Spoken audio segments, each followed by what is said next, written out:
Calcul littéral 4e.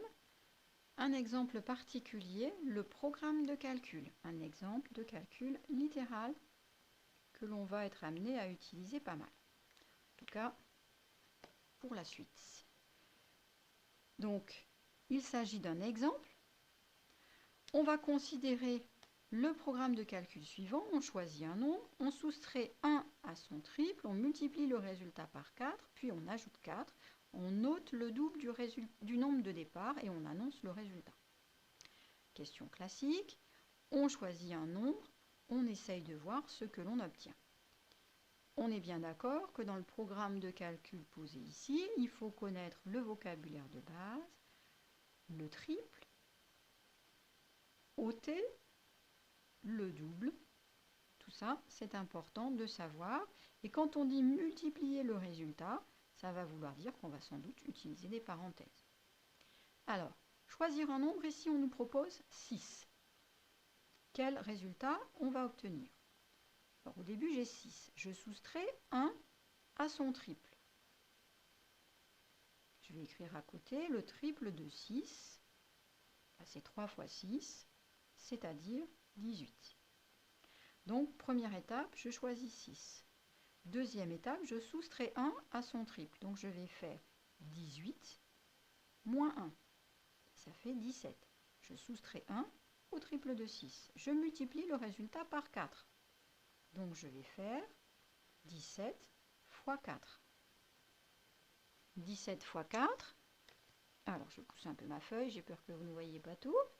17 fois 4, alors 7 fois 4, 28. Et je retiens 2. 4 fois 1, 4 et 2, 6. On en est à 68. Ensuite, je dois ajouter 4. Je vais faire 68 plus 4. 68 plus 4, ça fait 72. Et maintenant, je dois ôter le double du nombre de départ. Donc, je vais regarder combien fait le double du nombre de départ. Le nombre de départ, c'était ce que j'avais choisi, 6. Le double de 6, c'est 12. On est d'accord. Donc, je vais faire, j'ôte le double du nombre de départ. 72 moins 12, et ça me fait 60. J'annonce le résultat, 60. Si je pars de 6, j'obtiens 60. En partant de 6, j'obtiens 60. C'est un E, mais ça ne se voit pas. Voilà, on est bien d'accord.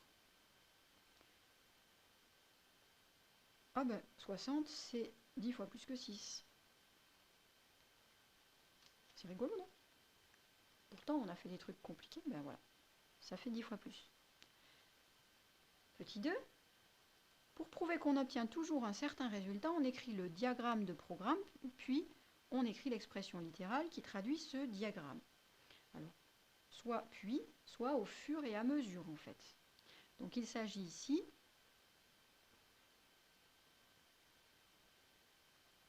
alors, j'ai un petit souci, j'ai l'impression que le haut de la feuille n'est pas net. Ici, ça va.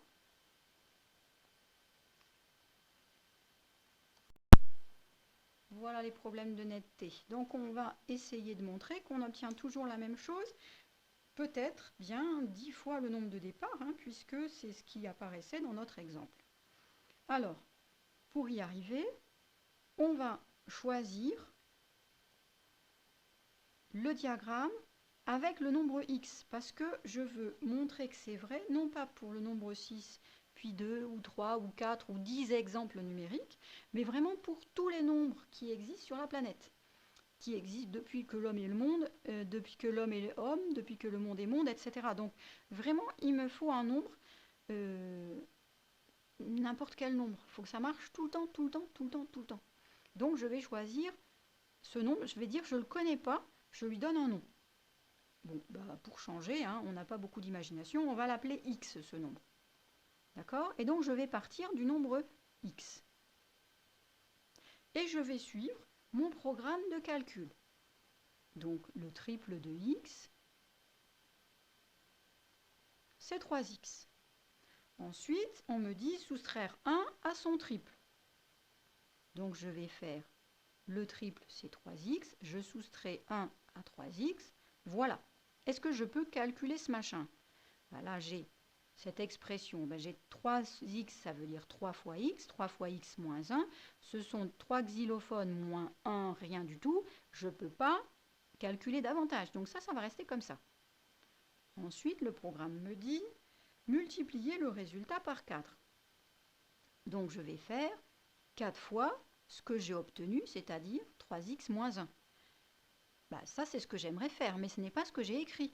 Moi, ce que j'ai écrit ici, priorité dans les opérations, c'est 4 fois 3x, et à la fin, j'enlève 1. C'est pas ça que je veux. Je veux multiplier le résultat par 4. Le résultat, c'était 3x moins 1. Donc ici, il faut que je mette les parenthèses pour bien dire je multiplie tout ce bazar par 4. Maintenant, je dois ajouter 4. Alors, ajouter 4, eh bien ça va me faire 4 fois, entre parenthèses, 3x moins 1, plus 4. Et enfin, ôter le double du nombre de départ. 4 fois 3x plus 1 plus 4. Et là, il faut que je fasse moins le double.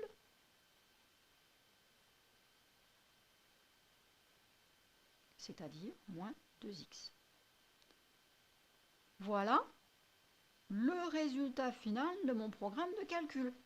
Alors, est-ce que vous avez l'impression que ça, c'est bien 10 fois le nombre de départ? Bon, on n'a aucune impression du tout parce que le calcul, il est trop compliqué là. Il y a du x dans la parenthèse, il y a du x à la fin, là il y a un plus 1, là il y a un plus 4, un plus 1 tout court, là il y a un plus 4 tout court. Enfin, cette formule, elle est compliquée, elle n'a rien à voir avec 10x. Enfin, c'est l'impression rendue. Alors, pour en être bien sûr, eh bien, on va essayer de réduire cette expression de l'intérêt des calculs faits précédemment. Alors, j'écris, on réduit l'expression trouvée.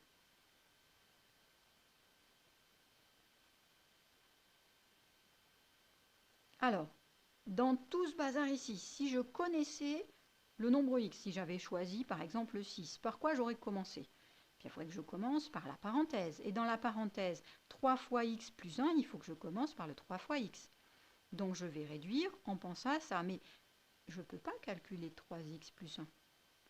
Donc je vais développer pour casser ce paquet ici dont je ne peux rien faire, de l'intérêt du développement, pour pouvoir ensuite rassembler les x avec les x, les nombres seuls avec les nombres seuls. Ça va nous donner, je réécris d'abord mon expression parce que sinon je serai perdu, plus 4 moins 2x égale.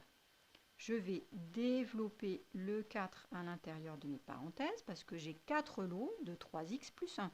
4 lots de 3x plus 1, donc j'ai 4 fois 3x, 4 fois 3, 12 fois x, 12x.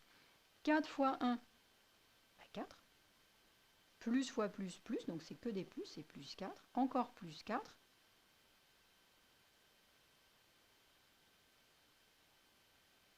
Et moins 2x. Ah ben là, il y a un souci, j'avais mis moins 1, et là, je me retrouve avec plus 1. C'est pour ça que ça ne marche pas, mon affaire. Je me disais, c'est hyper bizarre. Voilà. Moins 1, moins 4. Alors, on calcule maintenant. Je calcule, j'ai ici 12x, j'ai ici 2x. Les x apparaissent à deux endroits. J'ai ici plus 12x, j'ai ici moins 2x.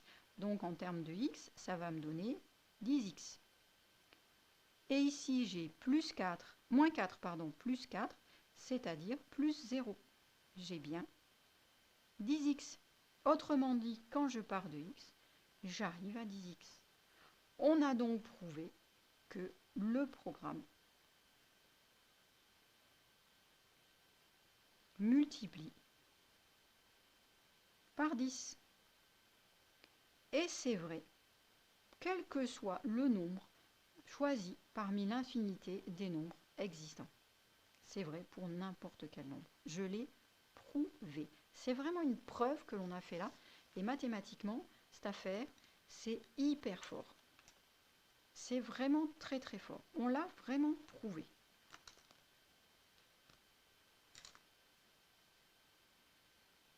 Je m'arrête là pour l'instant. Je ferai la suite, écrire un programme de calcul qui correspond à l'expression sur une autre vidéo pour que vous ayez le temps de bien comprendre ceci avant d'attaquer cela. À bientôt!